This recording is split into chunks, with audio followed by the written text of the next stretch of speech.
વખતે જે રાજકીય પક્ષના નેતાઓ વિપક્ષ પર જે શાબ્દિક પ્રહાર કરતા હોય છે, જે કટાક્ષ કરતા હોય છે, તે જોવું ઘણીવાર ખૂબ જ રસપ્રદ બનતું હોય છે.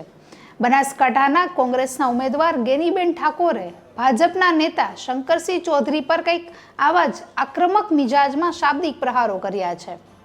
તેમણે જણાવ્યું કે મને આ વખતે લોકોએ કહ્યું કે તમારે ફરજિયાત ચૂંટણી લડવી પડશે. મેં જ્યારે કારણ પૂછ્યું ત્યારે તેઓએ કહ્યું કે જેનાથી આખો જિલ્લો ડરે છે તમારે તેમના વિરુદ્ધમાં ચૂંટણી લડવાની છે.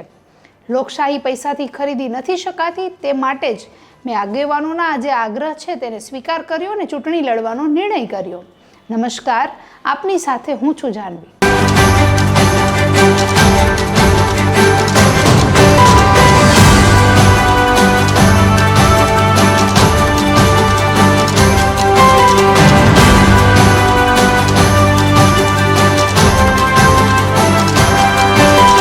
ઠાકોરે બે હાથ જોડીને કહ્યું કે જે લોકો આક્ષેપબાજી કરી રહ્યા છે તેઓએ સમજવું જોઈએ કે તેનો ફક્ત ઉપયોગ થઈ રહ્યો છે.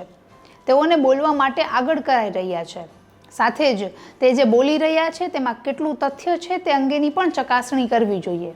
વધુમાં તેઓએ કહ્યું કે આવા લોકો એ પણ જાણી લે કે 7મી તારીખ પછી 8મી તારીખે તમારો ફોન પણ કોઈ ઉપાડવાના નથી. ઠાકોરે વધુમાં કહ્યું કે બહારથી લોકો આવી બનાસકાંઠાના જે દરેક ક્ષેત્ર છે ત્યાંના લોકોનું શોષણ કરી રહ્યા છે.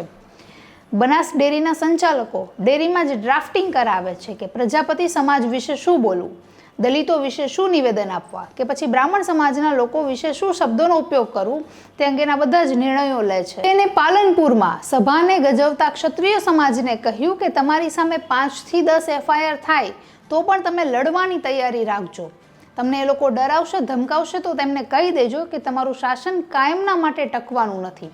સાથે જ તેઓએ કહ્યું કે તેઓ તમને 8મી તારીખ સુધી બધી જ લાલચો આપશે કે અમે તમને આમ કરાવી દઈશું, તમારી બદલી કરાવશું, તમને કોઈ સારી પોસ્ટ અપાવશું, પણ 8મી તારીખ પછી કંઈ થવાનું નથી. અમે લોકો ગાંધીવાદી વિચારધારા ધરાવતા લોકો છીએ.